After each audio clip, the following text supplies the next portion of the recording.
Bom, voltamos, programa Atualidades, hoje também já em ritmo de carnaval, mas agora nós vamos falar um assunto aqui que o pessoal sempre gosta de participar, assim, até com perguntas, mas hoje nós vamos conversar com o Paulo Alaor a respeito da saúde financeira. Antes, quero só uma abordagem aqui, o que está acontecendo no Brasil e também nas coisas aqui, rendimento médio do povo, etc. Ô Paulo, uma satisfação novamente, você estava no estúdio 2, veio correndo para cá, está até o coração acelerado, mas agora está tudo bem. Satisfação, João. Boa noite, ó. Boa noite ao pessoal de casa. Vim correndo mesmo, só colocar o microfone e vamos lá, né? E vamos lá. Olha aqui, o rendimento médio aí dos outros estados aproxima muito de São Paulo. Isso é bom para o país, hein?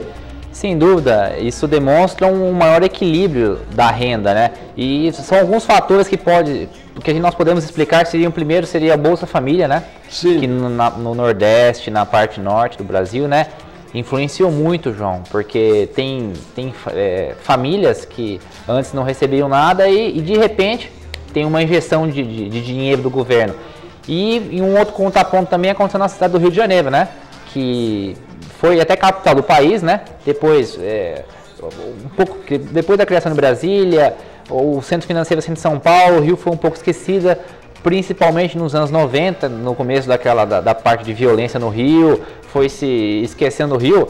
Dos últimos 5 anos para cá, o Rio de Janeiro está crescendo numa velocidade incrível e em breve, em 2 anos, já está no mesmo patamar de São Paulo, principalmente para as empresas do ramo petrolífero, né? Que o Rio de Janeiro é campeão, o estado maior produtor de petróleo, principalmente ali na região de Campos, né? E na capital a parte de hotelaria tem crescido muito. Isso é verdade. É o turismo muito forte, né? O Rio de Janeiro, olha, com os eventos que estão vindo, Olimpíada, Copa do Mundo, e mesmo evento MMA que teve luta no Rio de Janeiro recentemente. O Rio hoje em dia é a moda no mundo, é o Rio de Janeiro. Até filmes estão gravando no Rio de Janeiro, pô. Eu quero ir lá no estúdio 2, eu quero conversar com o Carlinhos. Ô Carlinhos, esse rendimento aí médio de outros estados, isso aí é muito bom para o país, porque antes a meca era São Paulo, então o pessoal vinha para cá e a coisa ficava meio complicada aqui no estado. Como é que você vê isso? Olha, doutor João, é uma coisa muito interessante, porque o Rio de Janeiro, pela sua geografia, pela sua beleza e tudo mais, e apesar de todos os problemas que o Rio de Janeiro tem, é evidente que ele, no que diz respeito ao turismo, a Bahia, no que diz respeito ao turismo, e também os royalties do petróleo. Eu não sei se eu estou falando bobagem, mas o Rio de Janeiro tem essa preferência, não é assim que funciona? É verdade.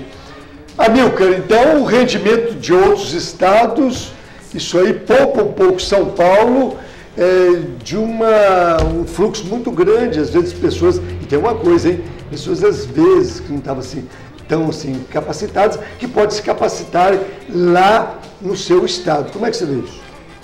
De um lado é positivo, mas como paulista, eu fico um pouco triste, porque o estado de São Paulo precisa rever a sua política tributária, rever um monte de coisa, porque senão a economia paulista, que era a locomotiva do Brasil, ela corre o risco de não ser mais. E daí começar a prejudicar, inclusive, a qualidade de vida de quem mora aqui no estado de São Paulo. Nessa visão, tudo certo, mas a gente tem que também saber que temos que distribuir essa renda no Brasil, porque se você não fizer isso, o que acontece? Os hospitais de São Paulo não estão aguentando. Até hoje teve o presidente do INCOR lá, o Calil, falando o seguinte, que o INCOR não aguenta o fluxo de pessoas que vêm de outros estados. Então, se você capacitar bem cada estado, esse fluxo diminui um pouco e pode até sobrar, vamos dizer, recursos. Você concorda? Concordo, e vamos pegar mesmo o trânsito. São Paulo não aguenta mais, gente. Dependendo do lugar que você vai para São Paulo, é mais fácil você morar em Bragança e ir para São Paulo diariamente do que você sair da Zona Norte para ir para a Zona Sul de carro, dependendo do horário de pico. Então, eu sou favorável à questão da divisão, sim. Principalmente porque não vai ter que a pessoa se locomover, deixar a sua família para tentar uma aventura. Cada estado tem que ter o incentivo do governo, mas a questão do equilíbrio é muito bom. Só tem uma coisa, João, nós temos que pensar que é o seguinte: esse equilíbrio todo, principalmente na região Nordeste e na região Norte, advém da renda da Bolsa Família. Isso é verdade. Mas precisamos criar condições... Incrementar empregos, exatamente, né? Porque daqui a pouco termina-se esse incentivo, e aí, como é que faz? Como diria um pessoal mais antigo, você não tem que dar o peixe, tem que ensinar a pescar, né? Sim, ensinar a pescar, verdade. Bom, tem umas perguntas aqui de telespectador aqui na saúde financeira. Eles querem também algumas colocações e a sua opinião. Por exemplo, quero adquirir um imóvel em 3 anos. Pretendo juntar o máximo de recursos possível para minimizar o financiamento. Hoje a pessoa falou que tem R$3.000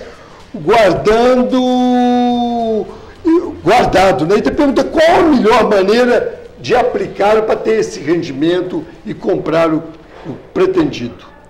A melhor maneira é guardando dinheiro. Mesmo, né? Guardando dinheiro. Olha, eu ontem mesmo vi um debate na Nave Econômica que se falava o seguinte, João, a pessoa, o que eu invisto, o que eu faço, só que antes disso, se esquece que o mais importante é guardar o dinheiro. Tem que ter o hábito de guardar o dinheiro. A pessoa fala, eu vou estudar agora onde eu vou aplicar, para quando eu tiver... Não, tem que ter o hábito. Isso aí desde criança, ensinar a importância de se guardar o dinheiro e para você ter uma segurança financeira mesmo. E no caso do nosso amigo, poupança. Com R$3.000, a melhor aplicação no caso é poupança, simples, não ensina imposto de renda e se ele precisar tirar é fácil.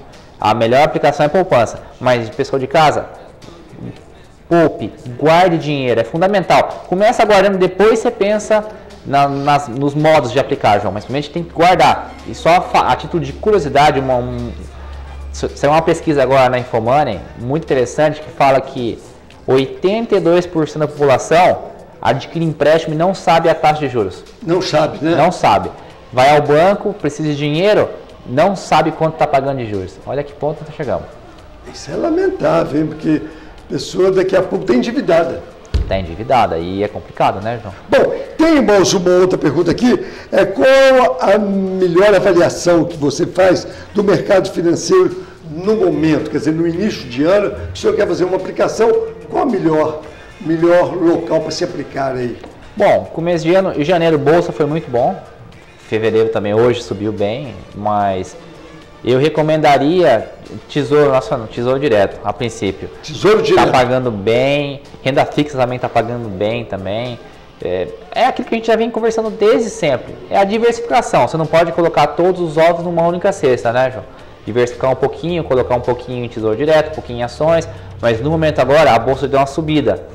Eu acredito que seja melhor você não correr esse risco e colocar no tesouro ou mesmo em renda fixa. Caso ela dê uma queda, você pode alocar um pouquinho na bolsa. Bom, vamos acionar o pessoal lá no Estúdio 2, falando, Carlinhos,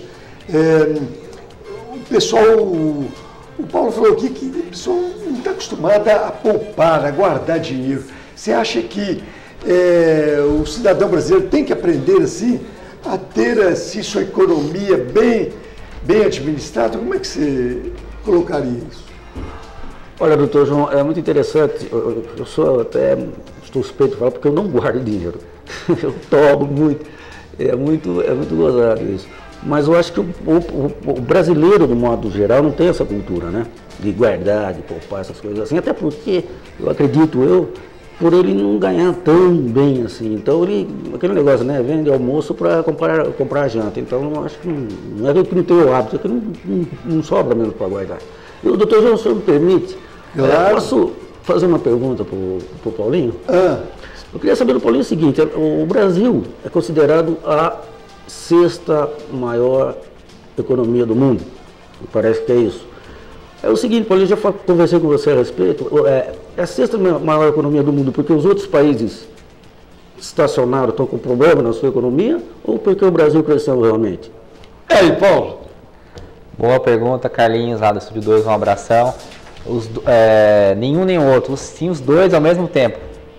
Eu acredito que o Brasil cresceu porque é um país grande, continentalmente falando, que precisa, vamos pensar, nos últimos 15 anos está com a economia sem inflação e tem uma tranquilidade maior para os investidores estarem aplicando seu dinheiro, principalmente via bolsa ou mesmo investimentos. Você pode ver no país aí diversas obras na área de infraestrutura, portuária, e ao mesmo tempo muitos países da Europa não fizeram o dever de casa, né? Ou mesmo, vamos pensar nos Estados Unidos, não teve aquela crise em 2008, tudo isso por falta de planejamento, falta de gestão na questão bancária, e o Brasil nessa área está muito bem servido, principalmente pelo projeto que foi feito no ano passado, né? Na questão bancária. Então eu acredito que sejam as duas coisas, viu? Não é uma coisa só não. Tá certo. Bom, quero saber do amigo também, porque ele é o homem que, como eu falei, anda aí junto à população. Amigo, que é a população? O povo, de um modo geral, está começando a aprender aí, a economizar, a guardar um pouco do seu dinheirinho? As pessoas realmente estão conscientizadas, porque muita gente que entrou em muita dívida e muita prestação passou por muito sufoco e não quer entrar novamente, porque a pessoa comprando um objeto, a prestação acaba pagando 3 para levar 1. E também emprestar dinheiro não é bom negócio, porque a gente observa o seguinte: se observarmos que nesse último trimestre os bancos estão apontando lucro da ordem de 220 bilhões de reais, significa que muita gente, muito brasileiro pagou juro. Isso significa que muita gente não vai conseguir ter o seu sonho realizado. Então a gente, nesse momento, eu endosso as palavras do Carlinhos, endosso as palavras do Paulo Alaor, no seguinte sentido: vamos ter um pouco de paciência para adquirir bens. Todo mundo sabe que através da poupação do dinheiro, a pessoa, depois de um determinado tempo, consegue realizar seu sonho. O imediatismo no realizar o sonho, às vezes promove a pessoa entrar num buraco. Inclusive, hoje eu estava lendo em São Paulo, estão falando que tem até curso lá em São Paulo de psicanálise para as pessoas melhorarem, aprenderem a poupar e melhorar a sua situação de vida. Tá certo. Aí a pessoa tem que aprender a poupar mesmo e economizar, né, Paulo? Sem dúvida, pensa que você lutou tanto para conseguir o dinheiro e você vai dar de mão beijada pagando juros, né? Vamos ser recebedores de juros e não pagadores de juros. É isso aí. Bom, nós vamos ao breve intervalo. O Paulo, semana que vem, estará aqui na saúde financeira, educação financeira. E já ele vai voltar para o Estúdio 2. A gente volta.